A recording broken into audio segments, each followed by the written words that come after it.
सहज स्वभाव, सहज स्वभाव को प्राप्त करने के लिए हमें कुछ नहीं करना। अरे सहज स्वभाव तो सहज स्वभाव है, उसे प्राप्त करने के लिए तो हमें विकारों को दूर करना है। वो तो सहज है ही, कहीं से लेने थोड़ी ना जाना है, वो तो स्वामी ही है, पर उपयोग तो विकारों में जा रहा है।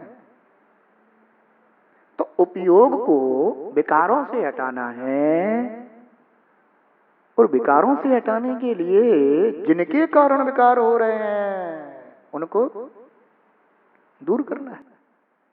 क्योंकि स्वभाव के कारण विकार नहीं होते, विकार तो परक्रियाश्रय से होते हैं।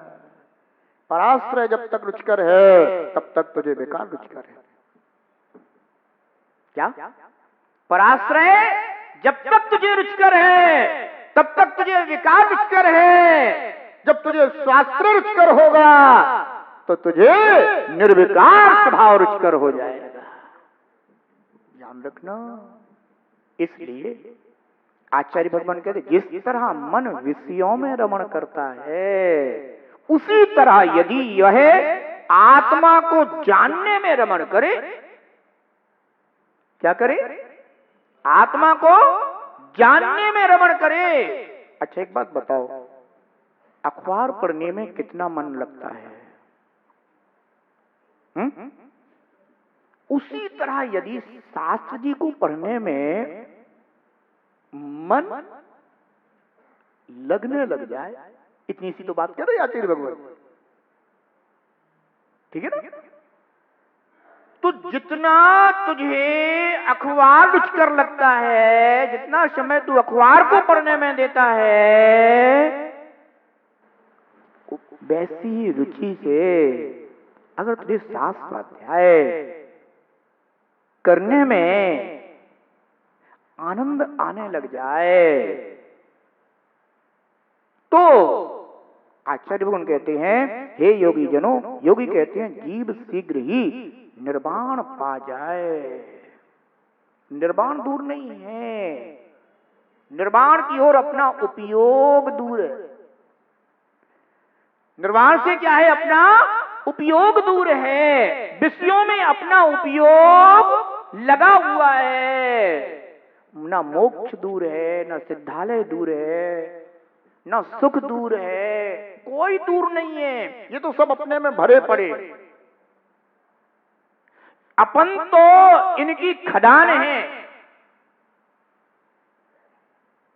पर क्या करें, अपनी खदान को ना देख करके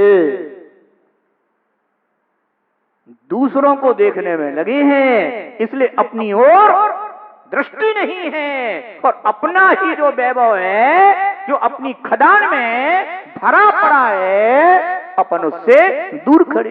अनादि से ये फूल वो जीव तेरी रही है। इंद्रियों का वैभव दिख रहा है। किसका वैभव दिख रहा है? अभी तो इंद्रियों का, क्योंकि मन इंद्रिय विषयों में ही तो रमण करता है। और इंद्रियों का वैभव क्या है? इंद्रियों का विषय। और वो जीव तुझे इंद्रियों के विषय रुचिकर लग रहे हैं, उनमें मन रम रहा है, तो फिर तेरा मन अपने में नहीं रम सकता। किसी के विषय में कहा गया था ना कि कोई व्यक्ति थे, उन्हें अपनी पत्नी में बहुत प्रेम था। शायद तुलसीदास जी के विषय में कहते हैं कि उन्हें अपनी पत्नी में बहुत प्रेम था। वो अपनी पत्नी से कभी दूर नहीं रहते थे। अब ये तो रिश्तों का व्यवहार है कि भाई पत्नी कभी ससुराल में होती है तो कभी मायके भी जाती है। तो पत्नी को अपने मायके जाना पड़ा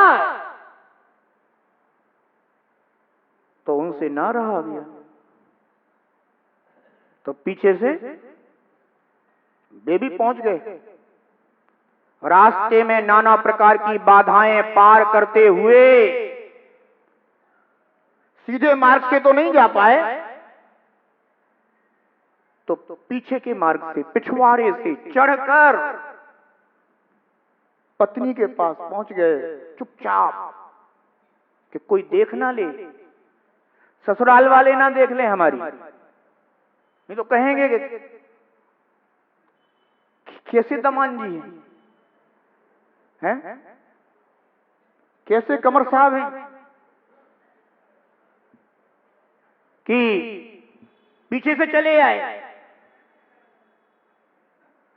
तो थोड़ी शर्मिंदगी महसूस हुई, तो कहां से गए? पिछवाड़े से चढ़कर पत्नी से जा मिले और कहने लगे, वो चंद्रमुखी, तुम्हारा यह चंद्रमा जैसा मुख देखे बिना तो मैं पल भर भी नहीं रह पाया। तो पत्नी थोड़ी समझदार थी, तो पत्नी ने कह दिया कि जितनी रुचि तुम मुझ में रखते हो, इतनी ही रुचि अगर तुम राम में रखो तो तुम्हारा कल्याण हो जाए। अब कभी कभी ऐसा सुनने में आया कथानक, कभी कभी जीव का ऐसा भी परिणाम बदलने में निमित्त होता है। अब देखो, पत्नी की बात लग गई, जिस पत्नी से इतना प्रेम था, उसी पत्नी के वो वचन उस जीव को ऐसे अंतर में आंदोलित कर गए कि उसने मन में विचार किया कि ओ सचमुच मैं मूढ़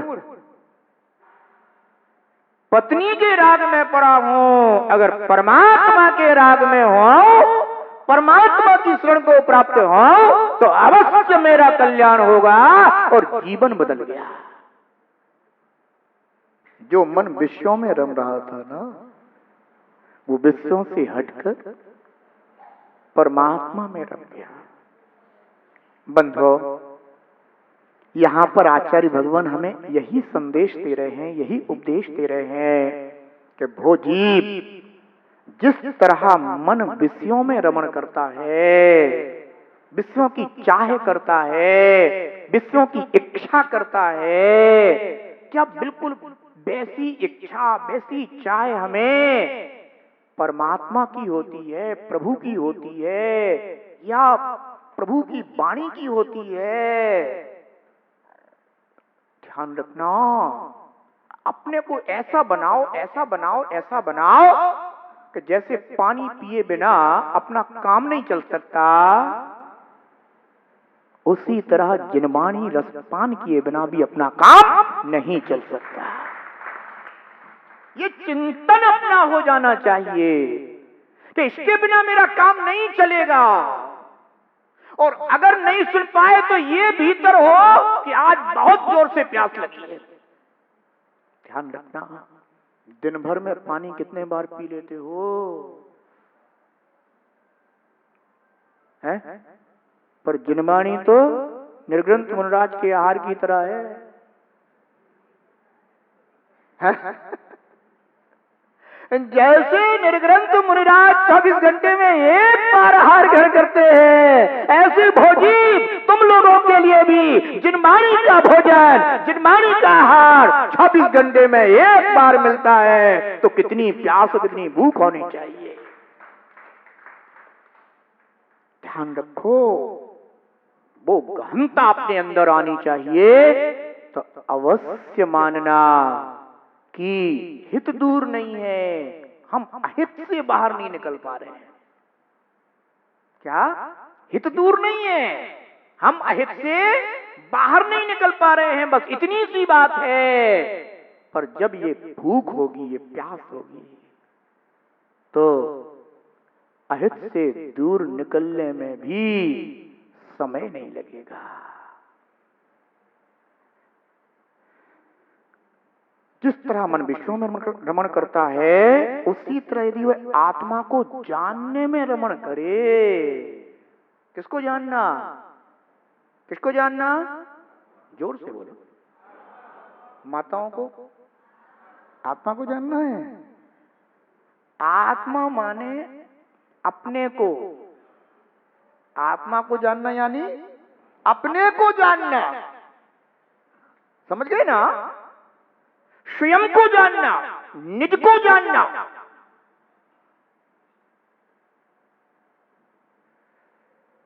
व्यंजन तो बहुत अच्छे बना लेती हो।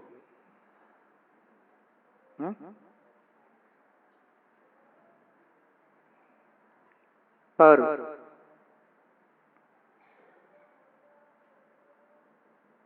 अपने आत्मा में स्थित दर्शन ज्ञान चारित्र तपमय जो व्यंजन हैं, उनको बनाने की कला भी आपको सीखनी होगी।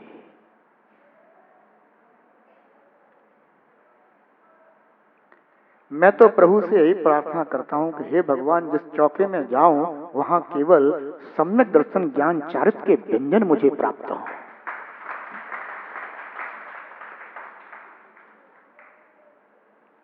ऐसे बनाओगी, ऐसे खिलाओगी तो आनंद आ जाएगा। मैं जानता हूं कि आप लोगों को व्यंजन बनाना आता है, पर मुझे सम्यक दर्शन ज्ञान चारित्र के व्यंजन पकाना मुझे भी आता है। इसलिए भोजीव अपनी आत्मा को जान कि मेरा आत्मा स्वभाव से कैसा है। विकार से तो तू जानता है, पर स्वभाव से कैसा है उसको पहचान। यद्यपि आचार्य भगवान यहां कहते हैं कि भो योगी, किसको संबोधित कर रहे हैं? योगी को।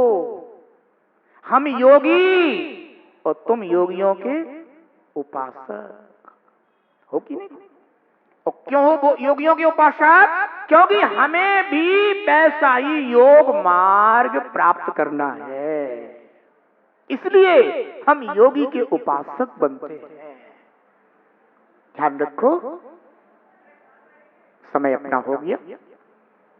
प्रतिदिन अपना यही समय रहेगा और अपन इसी समय में अपने आत्मिक की बात बड़े ध्यान से सुनेंगे, मनोमस्तिष्क को निर्मल करके सुनेंगे, बड़ी प्यास और भूख से सुनेंगे, तो आपको ऐसा लगेगा कि वास्तव में इस चातुर्मास में हमने कुछ प्राप्त किया है। समय अपना हो गया। जो मन विषयों में रमता, जो मन विषयों को चुनता, जो मन विषयों में रमता, जो मन विषयों को चुनता, आत्मज्ञान में वैसा ही यदि योगी का मन रमता, आत्मज्ञान में वैसा ही यदि योगी का मन रमता। निर्वाण पद को हो, निर्वाण पद को वह शीघ्र ही पाए रे। जीवन है पानी की बूंद कब मिट जाए रे। जीवन है पानी की बूंद कब मिट जाए रे। होनी अनहोनी हो, होनी अनहोनी कब घट जाए रे। जीवन है पानी की बूंद कब मिट जाए रे। जीवन है पानी की बूंद कब मिट जाए रे। जीवन है पानी की बूंद कब मिट जाए रे। जय बोले खजरार श्री शांतिनाथ भगवान की जय। जिनागम पंथ जयवंत हो। और शेष इस शरीर में इस पसीने को निकालने वाले अनेकों छिद्र हैं। क्या तुझे अपने छिद्रों से बहने वाले मलमूत्र आदि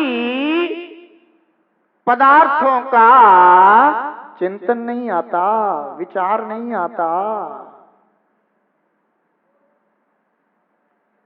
रोज जिनका तू अनुभव कर रहा है, ओहो, उन्हीं छिद्रों को अपने सुख का स्थान मानता है। इसे मूढ़ता नहीं कहेंगे, मूर्खता नहीं कहेंगे, अज्ञानता नहीं कहेंगे, तो और क्या कहेंगे?